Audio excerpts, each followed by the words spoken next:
Olá, maker de internet das coisas, eu sou André Miquelon e seja muito bem-vindo ao canal Internet e Coisas. No vídeo de hoje, a segunda parte do ESP Clock, o nosso sexto projeto de IoT. Nessa segunda parte, foco no software com detalhamento da implementação, interface web e configuração dos parâmetros do relógio. Já te convido então a deixar o like, compartilhar nas suas redes sociais e assinar o canal se ainda não for inscrito. Marque também o sininho para receber as próximas atualizações.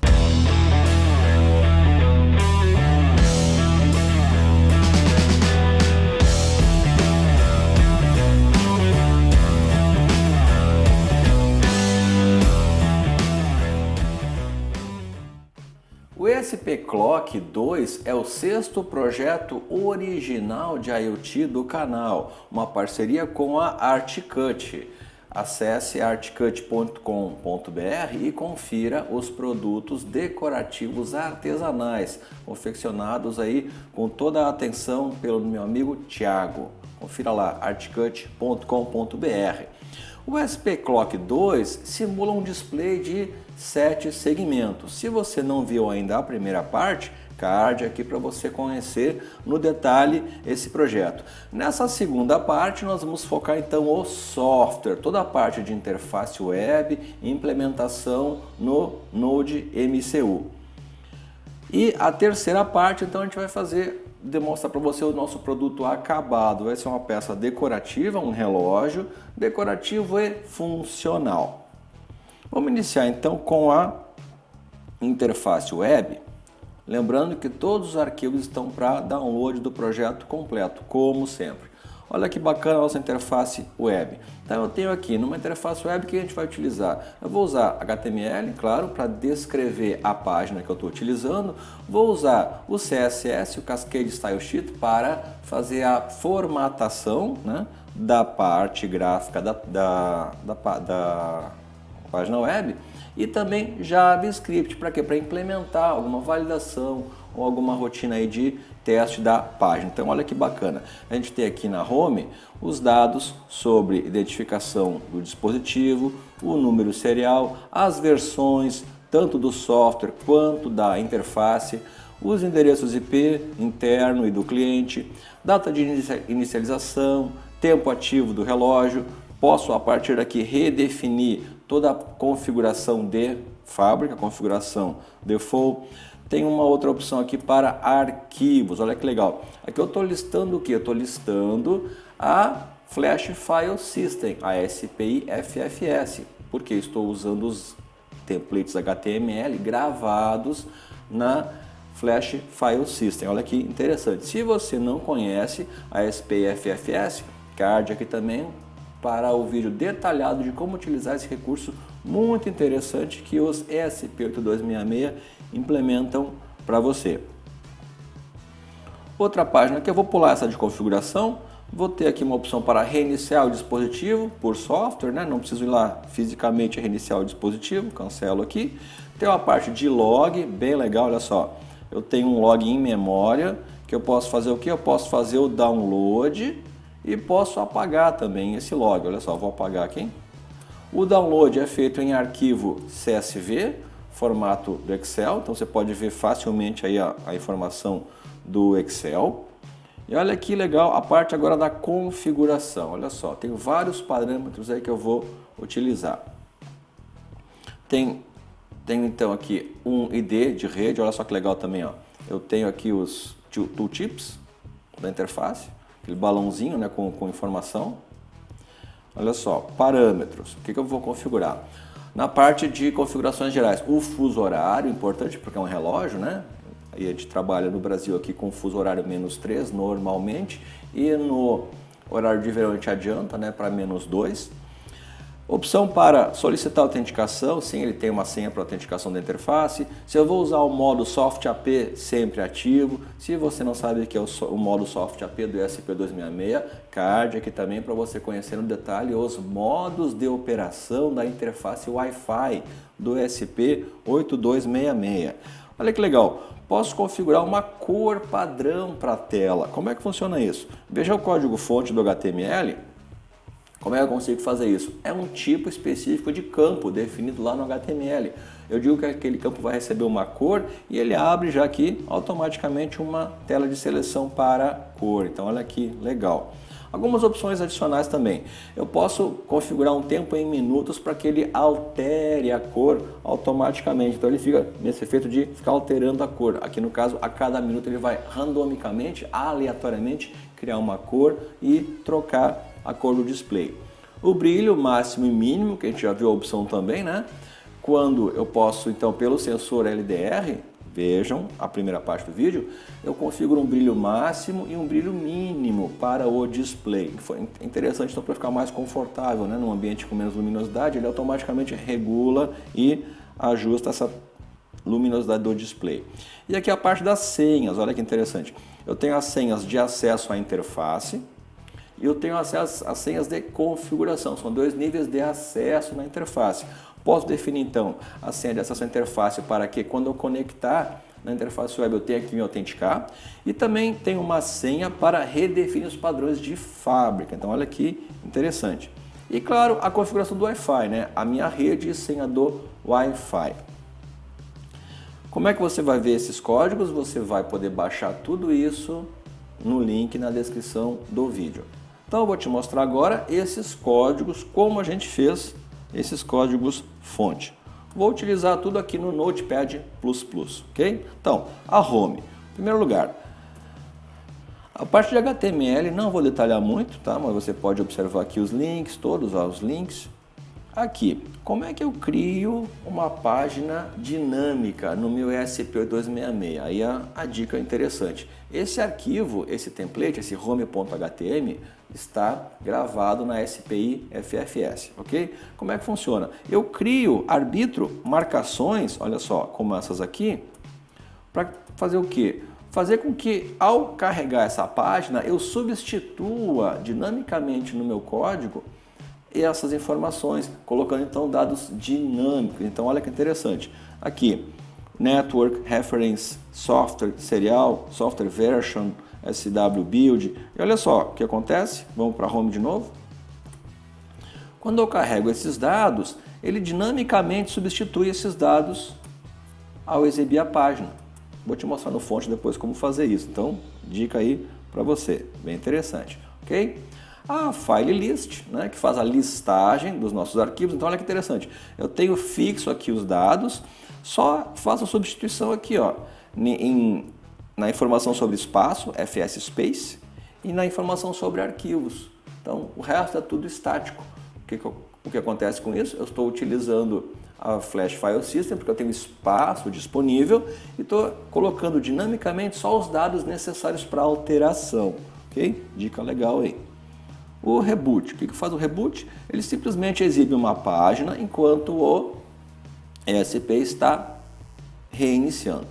A parte de log, aqui também, ele vai exibir, olha só, a parte de log aqui dinamicamente vai buscar e vai montar então a partir do software do NodeMCU, do ESP8266, eu vou colocar essa informação dinamicamente também. E o config, a página config, eu quero deixar mais detalhes porque vale a pena a gente observar. Olha só. Eu tenho dados que eu vou trazer do meu parâmetro de configuração e vou inicializar já então o meu formulário. Aqui. Perceba, olha só que eu estou utilizando uma URL amigável, né? spclock.local, spclock2.local. Como a gente utiliza isso? Já mostramos lá no projeto do spclock 1 e do ESP Reled. Está usando o MDNS, Multicast DNS, uma funcionalidade que eu posso então criar nomes amigáveis para o meu dispositivo sem precisar me preocupar com IP. Ok? Voltando aqui. Olha só, inicializei os parâmetros, -3, o checkbox marcado ou não, os dados de brilho. Como a gente faz isso? Colocando também aqui no HTML as minhas tagzinhas, onde eu vou substituir os dados conforme eu vier lá da configuração. Então vamos ver isso depois no detalhe, como fazer isso no código fonte. Então aqui, veja, a gente tem os 5 templates aqui, todos aí para você estudar no detalhe. E agora a gente vai ver o sketch. Como nós estamos fazendo o sketch desse nosso projeto ESP-Clock 2. Detalhando o sketch. Iniciando aqui com o arquivo principal. Observa que eu faço o include aqui do arquivo de biblioteca, já no arquivo principal. O arquivo de bibliotecas, aqui está, onde eu vou colocar então todas as bibliotecas auxiliares que não são principais à funcionalidade do software. Para que isso? Para que a gente possa organizar melhor o nosso software. Você vai ver que, ao invés de eu ter um grande arquivo com muitas linhas e tudo misturado, eu tenho 3 arquivos pequenos e organizados. Então, olha só, fiz o include aqui do arquivo lib. No arquivo lib, o que eu faço? Eu tenho todas as minhas bibliotecas, por exemplo. Tenho uma série de funções complementares, tudo para download. Tenho funções aqui específicas, por exemplo, para versionamento, interessante, para você obter então versão do software, versão do build, são informações bem interessantes para você colocar. Informações sobre config, opa, isso aqui é interessante, eu vou voltar aqui depois, daqui a pouquinho. Mas observa aqui também, lá no início, olha só, eu faço no fim aqui o include do def, que são os arquivos de definição. O que eu tenho no arquivo de definição? Criação de instâncias, definição de constantes, variáveis globais, tudo para organizar o código. Olha só, tenho aqui uma diretiva de compilação, opa, se você não conhece, também card aqui para as diretivas de compilação, informação bem importante para você conseguir fazer compilação condicional do seu código, para que você não precise ficar criando versões variadas, ou então ficar colocando código, comentando o código. Não, use diretivas de compilação, recurso muito bacana do compilador C, do ESP266. Então aqui, constantes, uma série de informações aí de constantes. Aqui, cores, defino a binária, defino as instâncias, olha só. Entidades, instâncias, né? Eu crio uma instância do meu servidor web, do meu servidor DNS, do meu cliente UDP, dos meus LEDs, ok? Defino aqui uma série de variáveis globais. O que eu quero detalhar aqui é isto aqui, o meu parâmetro de configuração. Isso aqui é muito interessante. O que eu estou fazendo aqui? Eu estou mapeando uma estrutura para minha configuração, dados de configuração de parâmetros que eu vou definir no ESP-Clock. Como é que funciona isso? Eu tinha deixado também um card, vou deixar um card aqui também sobre o uso de EPROM, onde a gente explicou como utilizar a EPROM emulada, né, no ESP266 e também no Arduino. O Arduino também tem EPROM. Só que eu vou usar uma situação diferente nesse projeto. Eu vou usar a ESPI FFS, a Flash File System, mas o princípio é bem parecido. Olha só, vamos detalhar aqui como é que isso vai funcionar. Eu vou usar aqui então essa estrutura aqui. Eu estou utilizando um arquivo texto que eu vou chamar de config.txt. Ele vai ter 251 posições. Olha que interessante o conteúdo dele. Eu tenho, ele é uma linha só, uma string, né, definida conforme eu mapeei lá no meu arquivo de definição. Então eu tenho, por exemplo, 35 posições para o nome de referência, ali em vermelho, do meu dispositivo. Depois eu tenho mais 2 bytes, um flagzinho para solicitar a senha, um flag para definir se o software API está sempre ligado, ali então em verde e azul.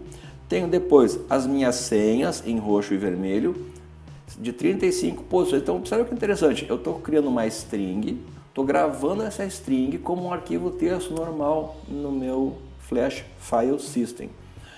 Basta definir então os tamanhos e depois eu vou recuperar dessa string as porções correspondentes a cada informação. Então olha que coisa interessante. O uso na EPROM é praticamente igual, só que eu estou usando posições de memória. E aqui eu estou usando um arquivo texto. Então, olha que interessante. Qual é a vantagem? Não estou utilizando uma biblioteca adicional, que seria a EEPROM, e estou aproveitando o espaço que eu tenho ocioso na Flash File System, porque eu não estou utilizando todo o 1 MB que o Node MCU me reserva para File System. Estou utilizando então um arquivinho de 251 caracteres para armazenar essa informação. Então olha lá, o que mais eu tenho? As duas senhas, o nome da rede, o Wi-Fi SSID, a senha da rede, o meu Network ID, o meu nome amigável do dispositivo na rede, o meu fuso horário ali, -3, a data e hora em formato ISO 8601, já discutimos isso também bastante, como funciona esse formato, data da última gravação, a cor em formato hexadecimal de HTML, a cor padrão do display, o intervalo, aqui eu tenho 3 posições, tá? A cor, o intervalo de troca de cor, se eu quero então o número de minutos, né, que eu quero trocar a cor, o meu brilho mínimo, o meu brilho máximo, tá? Então essa é a minha estrutura que eu estou mapeando no arquivo texto. Então olha que interessante essa solução para você aí. De volta aqui então, mapeado. Vamos voltar para o nosso arquivo de biblioteca, na parte do config que eu tinha falado antes. Então olha que interessante, como é que eu faço para obter esses dados? Eu simplesmente leio o arquivo config.txt lá da SPI e olha que interessante, se por acaso eu estiver lendo o arquivo e for uma inicialização onde eu não tenho esse arquivo ainda, o que ele faz? Olha que legal, aqui você vai entender no detalhe. Eu crio uma instância dessa string, literalmente crio a string, olha só, formatando todos os campos ali, tenho ali o comentário para você entender o que é, e monto essa string e retorno essa string. Então eu não tenho um arquivo ainda, eu criei uma string que corresponde à configuração padrão, tá? E remeto isso para o aplicativo principal. Então olha que interessante, entendido? Depois eu vou te mostrar mais detalhe como grava isso. Arquivo principal, vamos lá. Olha que interessante, o que eu quero detalhar para você é a parte das requisições HTML, como eu trato cada requisição HTML. Bom, deixa eu ir para o final aqui, no setup. Olha só, aqui a gente já viu em outros projetos, tá? A parte do servidor web, onde eu faço o mapeamento das funções que vão ser executadas, né, para tratamento de cada requisição. Eu tenho o file list, o config save, reboot. Todos esses são URLs que eu vou acessar para interagir com o meu dispositivo. Então vamos lá. Começando aqui com a home. Olha que interessante. O que ele faz basicamente? Observa que ele sempre vai ler o template da Flash File System. E aqui olha só, se eu tive sucesso, o que ele faz? Ele faz os replace dos marcadores. Lembram aqueles marcadores que eu mostrei lá? Que eu vou fazer um replace de string mesmo. Então, substituindo, por exemplo, o marcador Network ID pelo registro lá da configuração do Network ID. O serial também eu transformo em hexadecimal. Olha que legal. O que é? O serial é o hexa do chip ID. Ok? Pegando direto aqui via API do ESP266. Então observe que todos eles a gente faz isso, ó. Substitui o marcador pelo dado, dinamicamente. E retorno aqui um server send, mando essa string agora HTML com os dados dinâmicos, né, de volta para o meu navegador. Então olha que interessante. Próxima requisição, file list. Mesma coisa, file list também. Faço aqui as verificações de autenticação, leio o template, substituo os dados que eu quero, aqui eu monto uma string com os arquivos, olha que legal, dica também para como você lê arquivos do diretório da File System. Faço um sort também, funçãozinha para fazer o sort, e faço os dois replaces lá do files e o ff space e mando o HTML. Simples, muito simples. O config já é mais elaborado, porque lembra que eu tenho que inicializar todos os dados do formulário, então olha que interessante. Leio o template config, legal, e faço a substituição, olha só. Aqui eu estou substituindo esses dados onde? Lá no meu formulário, estou preenchendo os campos do formulário. E aqui é a dica que eu te dou para os checkbox. Checkbox é marcado e desmarcado, né? Como é que eu faço isso em HTML? Eu escrevo checked, eu uso a opção checked no HTML. Então, o que eu estou fazendo aqui? Quando o meu campo está marcado, eu escrevo checked no HTML e esse campo vai aparecer marcado, checkbox vai aparecer marcado. A cor também. A cor eu preciso passar o quê? Preciso passar o hexa da minha cor. Então eu estou transformando aqui o meu tipo cor, que eu leio lá no config, em um hexadecimal com cada uma das cores que eu estou utilizando como padrão no template. Aqui, o intervalo, o brilho mínimo máximo, os dados da rede, ok? E mando o código, viu? Simples, tranquilo. Depois eu vou te mostrar como a gente grava. Ok, aqui a gente inicializou o formulário, certo? Agora, como é que eu envio isso? A gente envia dados com um post, como um formulário por post, certo? Como é que eu recupero isso? A gente vai utilizar essa função aqui, ó, server.arg, como o nome do campo que você enviou. Então, olha só, o campo config reference, eu pego uma string, obtenho aqui o campo de formulário chamado reference, faço um string, que é um string limpo, né? Espaços iniciais e finais. Se eu receber um valor vazio, eu pego um padrão, olha que interessante, para que eu não fique sem nome padrão, isso é importante. Aqui, mesma coisa. O out também, aqui eu gravo ele como um 0 e 1, tá? Uma string. Observa que os campos string é sempre a mesma coisa. Ó. Eu leio o nome do parâmetro para uma string, faço um trim para limpar, né? E gravo. E olha o que eu estou fazendo. Eu estou montando uma string, literalmente montando aquela string daquela estrutura que a gente demonstrou antes, a gente está montando ela dinamicamente de novo. Só que agora a partir dos dados recebidos no formulário. Então, olha só, todos os campos, SSID, a senha, config network, todos os campos, observe que cada um tem um tratamento um pouco diferente para você entender também como fazer isso, para campos numéricos ou para campos string. Importante saber essa diferenciação de como tratar. Os demais requisições, olha só. Reboot, como eu vou tratar então um reboot? Né? Aqui simplesmente eu vou mandar, observa que aqui eu já estou mandando o arquivo direto, não trato nada porque o meu template está pronto. Eu simplesmente faço a leitura e faço um string file, mando direto o arquivo. Dou um tempo aqui e reinicio o dispositivo. Legal? Log. Log, a gente vai fazer o quê? Eu vou ler também o template, vou montar então a partir da minha leitura dos dados da file system, desculpa, do log em memória, né? A gente tem um log em memória, simplesmente faço um loopzinho aqui e monto, olha só, dinamicamente de novo o HTML, que bacana. E mando o arquivo HTML. Log get, como é que eu faço para mandar um arquivo em formato reconhecido já pelo Excel? Olha só, a gente vai usar os cabeçalhos do HTML. Então, monto dinamicamente aqui. Como é que eu faço para mandar? Olha só. Eu mando, então, no Content Disposition, eu vou indicar o nome do arquivo. No caso ali, ó, log.csv. E com o tipo do arquivo, aqui text/csv, o tipo mini, né, do arquivo, eu vou definir então que ele está indo como um arquivo Excel e vai poder ser aberto nativamente já. Se você tiver um Excel instalado no seu computador, ele já vai abrir direto no Excel. Então, bem interessante isso aí. Log reset, simplesmente eu estou fazendo o que? Eu estou reiniciando o meu log em memória. Observa que o meu retorno, olha que interessante, é um arquivinho.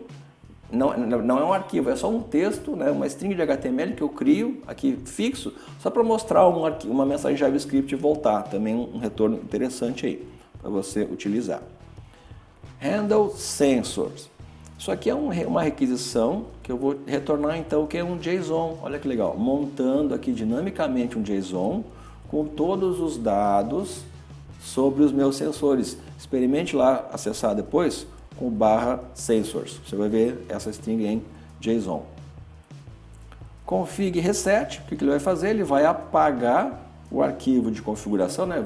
Isso aqui é a configuração de fábrica. Vou reiniciar tudo. Aqui eu tenho alguns itens diferenciados aqui, olha só, observa que eu tenho lá armazenado as imagens, né? Os logos e também JavaScript e CSS. Como é que eu passo isso? Eu simplesmente faço um stream direto, olha que interessante. Criei essa funçãozinha aqui para quê? Para que eu possa indicar então qual o arquivo que eu vou ler na Flash File System e qual o tipo MIME que eu vou retornar. Então olha só, eu simplesmente chamo a função aqui, mandar a imagem, outra imagem, o JavaScript e o CSS. Passando então aqui, lendo o arquivo, né? Definindo aqui o cache control. O que é isso? Isso aqui é interessante. Uma dica para você economizar tráfego.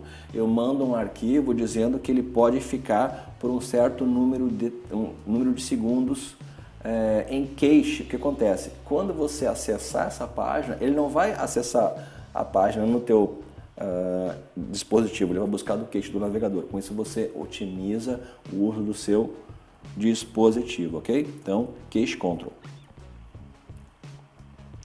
Faço o stream file e ok. Mando aqui também com o tipo, né, de arquivo, MIME que eu estou definindo, e está pronto o envio do arquivo. Depois a gente tem aqui então a parte de setup, que não tem aí muitas novidades, a gente já tem setups parecidos em outros vídeos. Por que a gente está utilizando aqui? Está utilizando itens que a gente vem divulgando desde o projeto do SP Clock versão 1, do ESP Relé também. Então, se você acompanha os projetos, você vai ter conhecimento sobre essas funcionalidades que a gente vem utilizando aqui. Ok? O loop, observe que o loop ficou bem simples. Eu faço aqui as requisições de DNS, trato as requisições web, trato o meu multicast. Aqui eu faço o mapeamento do hardware, então leio o hardware. Essa rotina a gente já detalhou, né, já mostrou anteriormente na primeira parte do vídeo. Ok? Status update e update branch. Então, bastante código para você estudar. Esse vídeo foi focado então no fonte, em toda a parte de desenvolvimento. Então, o objetivo é o quê? Você ter material para estudar. Fontes em HTML, fontes JavaScript, CSS para você conhecer e estudar e principalmente, claro, nosso fonte do ESP8266. Então, esse foi o nosso vídeo de hoje, mostrando no detalhe o projeto de software do SP Clock 2. Quero te convidar novamente a deixar o like e compartilhar esse vídeo nas suas redes sociais. Acesse o site da Artcut para conhecer os produtos de decoração artesanais muito bacanas que você vai encontrar lá no site.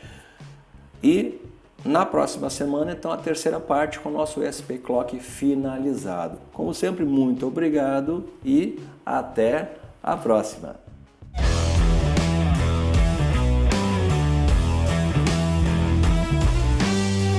SP Clock 2, mais um projeto original do canal Internet Coisas para você. Muito obrigado e até a próxima!